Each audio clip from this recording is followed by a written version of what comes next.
Olá galera, bem-vindos a mais um vídeo aqui do meu canal. Eu sou o professor Alan e estarei apresentando para vocês um exercício envolvendo o conceito de equivalência lógica.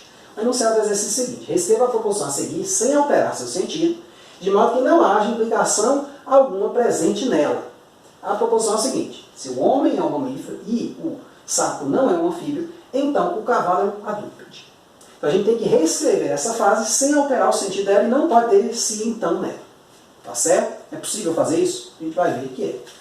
Então, olha, a forma que a gente vai resolver aqui é o seguinte: o procedimento ele vai consistir numa tradução, né, desta proposição aqui para a linguagem lógica. Aí a gente vai escrever uma proposição e vai conseguir uma proposição equivalente a ela, eliminando a implicação presente nela. Tá certo? E aí a gente volta e reescreve esta última que a gente obteve no português. Então, solução. Ó. Temos que... Então, aqui eu vou fazer o seguinte: para eu poder escrever, eu vou ter que identificar as proposições. Então, se o homem é um mamífero, é uma. Então, o homem é um mamífero é uma proposição. O sapo não é um anfíbio, é outra. E o cavalo é um quadrúpede, é outra. Então, eu tenho três proposições: P, Q e R. Tá? P, eu vou escrever o seguinte: o homem é um mamífero. A proposição Q, você pode optar por duas formas. Eu gosto sempre de fazer da forma afirmativa. Aqui está dizendo o seguinte: o sapo não é um anfíbio. Só que eu vou escrever o sapo é um anfíbio e vou corrigir depois. O sapo é um anfíbio. Então, quando eu for escrever, né, a proposição na forma simbólica, eu vou botar não que ao invés de que. Nessa parte aqui. Então, eu corrijo depois. Tá certo? Isso evita alguns errinhos, né? O cavalo é um quadrúpede e seria outro. Eu vou chamar aqui de R.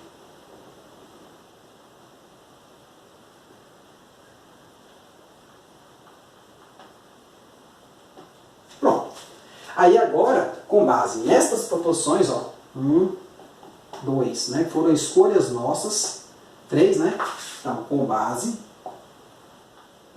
em 1, 2 e 3, a proposição dada em sua forma simbólica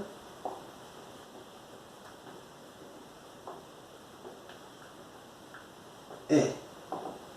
Aí a gente escreve o seguinte: se o homem é um mamífero e o sapo não é um anfíbio, é a primeira parte, né, da implicação. Aí depois vem, então o cavalo é um quadrúpede. Então a gente pode escrever assim, ó.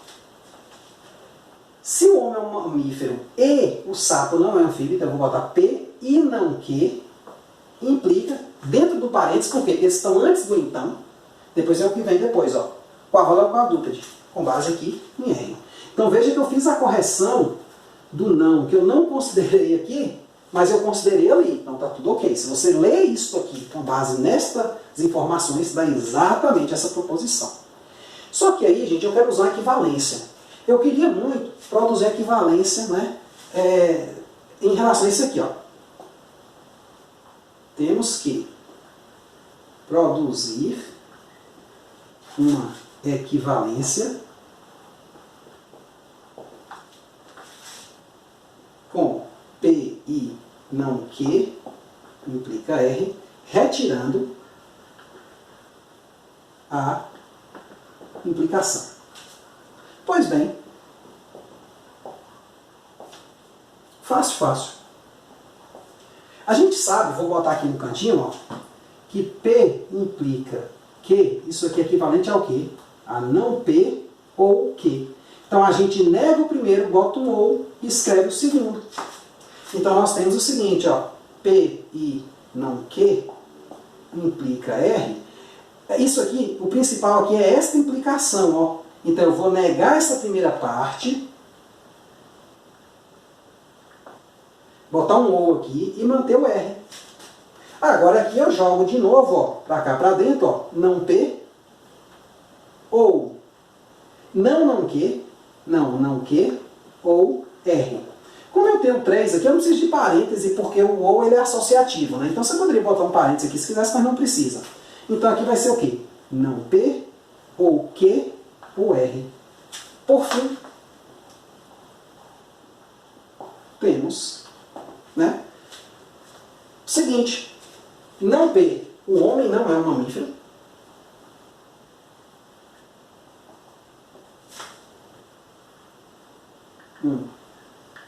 Mamífero. Ou o sapo é um anfíbio.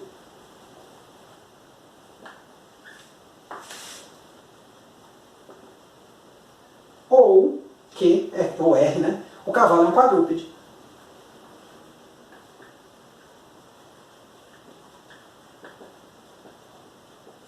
Pronto. Esta frase aqui, gente, tem o mesmo valor lógico que essa aqui. E é para isso que serve uma equivalência lógica. Tá certo? Para você conseguir escrever as coisas de formas diferentes, normalmente menores. Né? Perceba que se a gente vai ler essa frase aqui, talvez ela não fique tão bonita de ser lida assim. Você pode alternativamente falar a mesma coisa de outra forma. Não sei, talvez você achou pior ou melhor, vai de cada um. Mas nós temos essa possibilidade de reescrever as coisas sem mudar o sentido. Isso é muito importante. Às vezes você fala um zilhão de coisas ali, um zilhão de informações que no final das contas se resumem a pouca coisa. Então, em vez de você ter um texto muito grande, você vai ter um texto menor usando algumas equivalências lógicas ali dentro. Tá certo? Então é isso aí. Espero que vocês tenham entendido. Espero que tenham gostado, gente. Muito obrigado. Até a próxima.